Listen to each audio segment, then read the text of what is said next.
Hello, my dear students. Welcome back to my channel Scholarly Minds and I hope you all are doing great. यहाँ पर बच्चों अगर आप इग्नू से MA history कर रहे हैं इस वीडियो के अंदर मैं आपके सारे डाउट्स क्लियर करने वाली हूँ।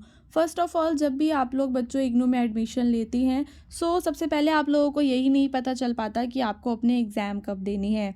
यहाँ पर जो आपका एमए हिस्ट्री का कोर्स होता है बच्चों वो एक ईयरली कोर्स है, यानी कि अगर आपने जुलाई में एडमिशन लिया है तो आप नेक्स्ट जुलाई में ही एग्ज़ाम दोगे, और अगर आपने दिसंबर सेशन में या जनवरी सेशन में एडमिशन लिया है तो आप नेक्स्ट दिसंबर या जनवरी में ही क्या करोगे, अपने एग्ज़ाम्स को दोगे। यहाँ पर आपके एग्ज़ाम रिलेटेड जो इन्फॉर्मेशन है वो मैंने क्लियर कर दी है। अब आती है आपकी बच्चों दूसरी प्रॉब्लम ये हो जाती है बच्चों को कि हमें असाइनमेंट कब जमा करनी है, कौन से असाइनमेंट्स हमें बनाने हैं। यहाँ पर वो बच्चे जिन्होंने अभी जुलाई में एडमिशन लिया है वो 2024-25 सेशन के असाइनमेंट्स को बनाएंगे, और आप सभी को अपने असाइनमेंट के क्वेश्चंस कहाँ से डाउनलोड करने हैं वो मैं आपको बता देती हूँ। सबसे पहले बच्चों आपको गूगल पे लिखना है इग्नू असाइनमेंट्स, देन यहाँ पर जो आपको फर्स्ट लिंक मिलेगा असाइनमेंट वाला, आप लोग इस लिंक पे चले जाएंगे। फिर आपको यहाँ स्क्रीन पे दिख रहा होगा masters degree program and bachelors degree program. यहाँ पर स्टूडेंट्स जो हमारा एमए हिस्ट्री होता है वो एक मास्टर्स डिग्री प्रोग्राम है। सबसे पहले आप लोग फिर इस पर क्लिक करेंगे मास्टर्स डिग्री प्रोग्राम पे। उसके बाद आपके सामने जो स्क्रीन आएगी स्टूडेंट्स, वहाँ पे लिखा रहेगा सारा मतलब वहाँ पे सारा दे रखा होगा, एमए हिस्ट्री, एमए पॉलिटी, वो सारा आपको दे रखा होगा। यहाँ पर आप लोग मेरी स्क्रीन पे देख सकते हैं कि ये आपको दिख रहा है माही प्रोग्राम, ठीक है। आप लोगों को ये वाले असाइनमेंट्स को डाउनलोड करेंगे आप लोग। इस तरीके से आपको दिख जाएंगे जुलाई 2024-25 के असाइनमेंट्स, हिंदी और इंग्लिश दोनों लैंग्वेजेस में। आपके पास ये सारे सब्जेक्ट कोड्स होंगे। अगर आप सभी को अपने इन असाइनमेंट्स के सॉल्व्ड पीडीएफ्स चाहिए उसका लिंक मैं डिस्क्रिप्शन में दे दूँगी, अपना नंबर दे दूँगी, वहाँ से आप लोग अपने असाइनमेंट्स के पीडीएफ्स को परचेज़ कर सकते हैं, ठीक है। यहाँ पर फॉर एग्जांपल अगर हम यहाँ पर MHI 102 का असाइनमेंट इंग्लिश में खोलें तो इस तरीके से हमारे पास एक पीडीएफ सामने आ जाता है, MA history first year courses. और ये कौन कौन से बच्चे इन असाइनमेंट्स को बनाएंगे, वो बच्चे जिन्होंने जुलाई 2024 में एडमिशन लिया है वो ये वाले असाइनमेंट्स को बनाएंगे, और वो बच्चे जो अभी आने वाले जनवरी में लेने वाले हैं वो भी इन्हीं असाइनमेंट्स को बनाएंगे। और इसको सबमिट करने की लास्ट डेट क्या रहने वाली है, ये यहाँ पर आपके लिए इम्पॉर्टेंट चीज़ है, इसको आप लोग मार्क कर लो कि जो बच्चे जिन्होंने जुलाई में एडमिशन लिया है उनको 31 मार्च तक अपने इन असाइनमेंट्स को देना है। फटाफट से बस आपको कुछ नहीं करना, यहाँ पर जो मैं नंबर दे रही हूँ आपको, इस नंबर पे आप सभी को मैसेज करना है और आप लोग अपने असाइनमेंट्स के पीडीएफ्स को परचेज़ कर सकते हो। काफ़ी ज़्यादा नॉमिनल अमाउंट में हम लोग आपको असाइनमेंट्स जो हैं वो अवेलेबल करवा रहे हैं, हिंदी में भी हैं हमारे पास और इंग्लिश में भी हैं। अभी हम यहाँ पे अपने सॉल्यूशंस को भी देखेंगे। एक बार पहले क्वेश्चन पेपर से गो थ्रू हो जाते हैं कि क्वेश्चन पेपर किस तरीके का है हमारे असाइनमेंट का। ये 102 मॉडर्न वर्ल्ड है, सेक्शन ए, और सेक्शन बी में जो है हमारा असाइनमेंट बच्चों डिवाइडेड है। यहाँ पर अभी मैं आपको आंसर्स का पीडीएफ भी दिखा देती हूँ।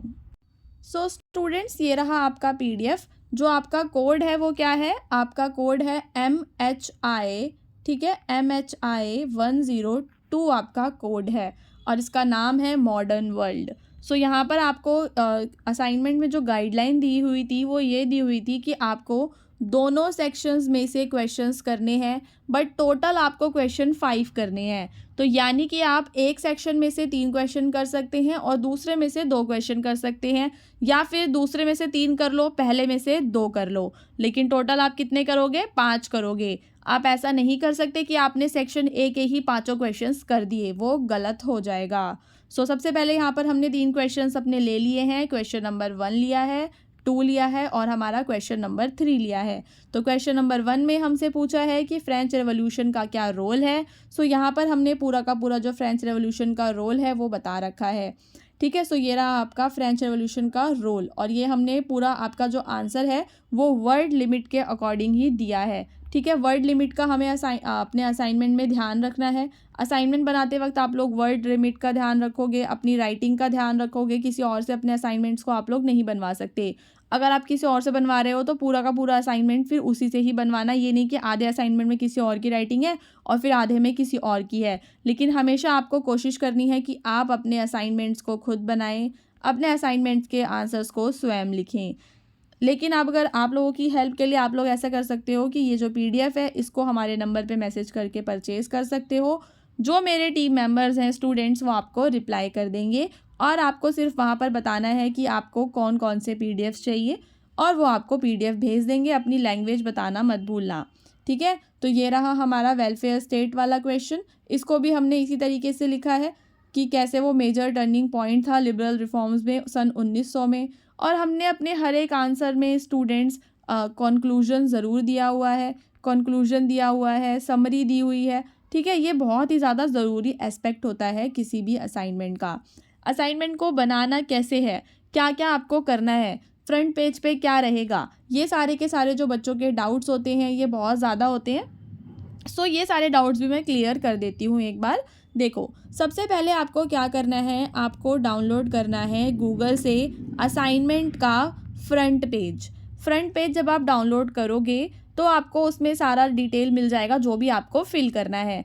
देन फिर आपकी जो ये हो गई आपकी पहली शीट, ठीक है। फिर आपकी जो दूसरी शीट होगी उसके अंदर स्टूडेंट्स आपका होगा ID कार्ड, ठीक है। जो आपका ID कार्ड होगा वो होगा आपकी दूसरी शीट पे।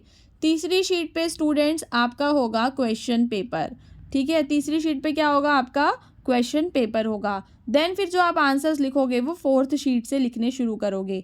क्वेश्चन पेपर के अंदर जो भी क्वेश्चंस आप करोगे उन क्वेश्चंस पे आप लोग बच्चों टिक लगा देना, ठीक है। और फिर इससे क्या रहेगा कि एग्जामिनर को पता रहेगा कि आपने कौन से 5 क्वेश्चंस जो है वो अटैम्प्ट किए हैं। और राइटिंग बहुत अच्छी लिखना, हो सके तो जो इम्पॉर्टेंट पॉइंट्स होते हैं, है ना, आप लोग उनको अंडरलाइन कर सकते हो। जैसे मैंने भी इसके अंदर ये ब्लैक से हाईलाइट किए हुए हैं कुछ पॉइंट्स, और आप लोग अपने अकॉर्डिंग भी कर सकते हो। सो ये आप देख सकते हैं कि आंसर सारे के सारे एकदम अच्छे आंसर्स हैं। अगर आप लोग कहीं से भी अपने आंसर्स को परचेज़ कर लेते हो, ये गलती मत करना, क्योंकि कई सारे जो मतलब ओल्ड पब्लिशर्स होते हैं स्टूडेंट्स, उनके पास ओल्ड आंसर्स लिखे रहते हैं।